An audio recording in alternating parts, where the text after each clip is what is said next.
Hello everyone, welcome back to the Sports Porch. I know it has been a hell of a long time since I've been back here on this channel, but I saw some news break and I really wanted to cover it, so here we are. So as you can probably tell from the title of this video, today we are going to be talking about Dak Prescott. He just got a huge extension from the Dallas Cowboys. Let's go ahead and take a look at those contract details. So this contract consists of a 4-year, $160 million deal, which includes $126 million of that guaranteed. And also to add on to this, the first 3 years of this contract average out to a whopping $42 million a year, easily making him the highest paid player in the NFL on average. Some more nitty gritty details with this: no tag clause for Dak Prescott, so that means he can no longer get franchise tagged, and there's also a no trade clause on this contract, meaning if the Cowboys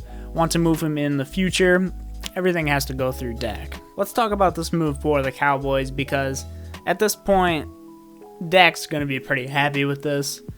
I'll get to it in a minute, but I do think he was overpaid. But he's been getting gypped by this team for years. You know, he was a 4th round pick back in 2016, I think, was that? 2016, 2015, something like that, not 100% sure.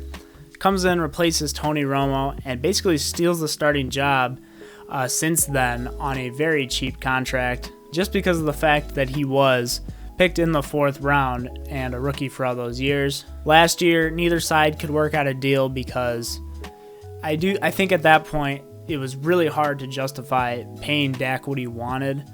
But I think this year, Jerry, has seen what the market for the quarterbacks looks like, and I think he figures that Dak Prescott is the top option that he has, and obviously he wants to keep him around for a while. So $42 million a year, $40 million, whatever you want to call it, that's too much for Dak Prescott, frankly.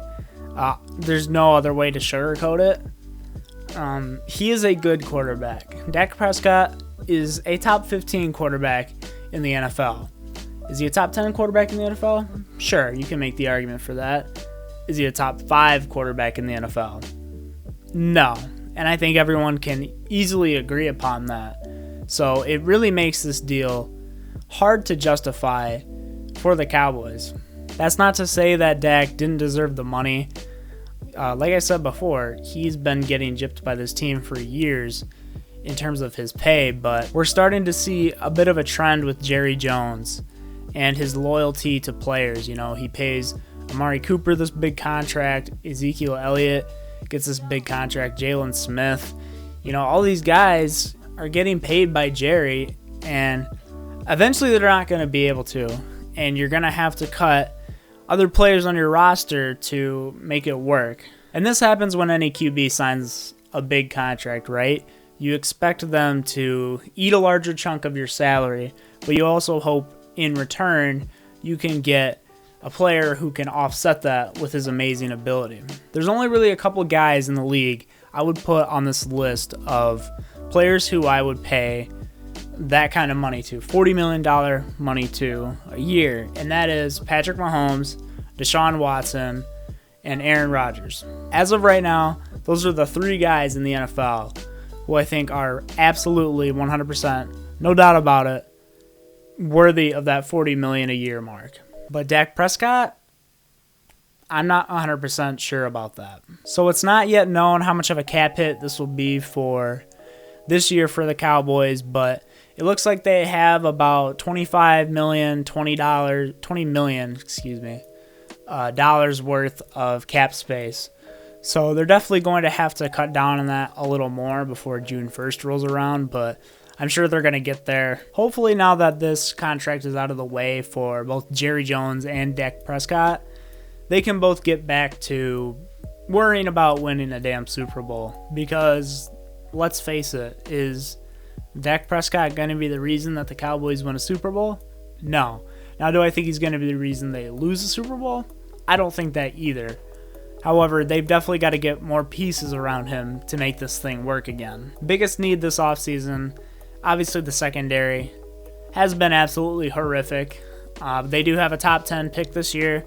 So you look to get either Patrick Surtain or Caleb Farley with that pick. Easy way to shore up that secondary right away, or at least to make strides for that. This draft is going to be very important for the Dallas Cowboys. Obviously, they're not going to have a lot of room for money this free agency, especially after this big signing. So they're really going to have to fill those holes they have in their roster, and they're going to have to do it basically flawlessly, I would argue. Luckily for them, this is probably still the worst division in football, so they have a little to work with in that regard. But once they get to the playoffs, if they get to the playoffs like expected, I would say, it's going to be a whole nother issue. And I guess that's sort of the final question with all of this is, by the end of this contract, looking back on it, will this contract have been worth it? My answer to that is no. Dak Prescott is a good quarterback, borderline great quarterback, and he's only 27 years old, so there is always room for him to improve later on when he hits his prime. However, I'm not certain that the improvements that he make will be enough to justify this $40 million a year contract. So those are my thoughts on the Dak Prescott signing. What do you guys think of this? Do you think the Cowboys got a good deal? Do you think that he was overpaid? Let me know in the comments below. Make sure to like and subscribe to the channel if you're not already so you don't miss the next NFL video. Guys, my name is Jeffrey Anderson. Thank you so much for watching, and I will see you guys on the next one.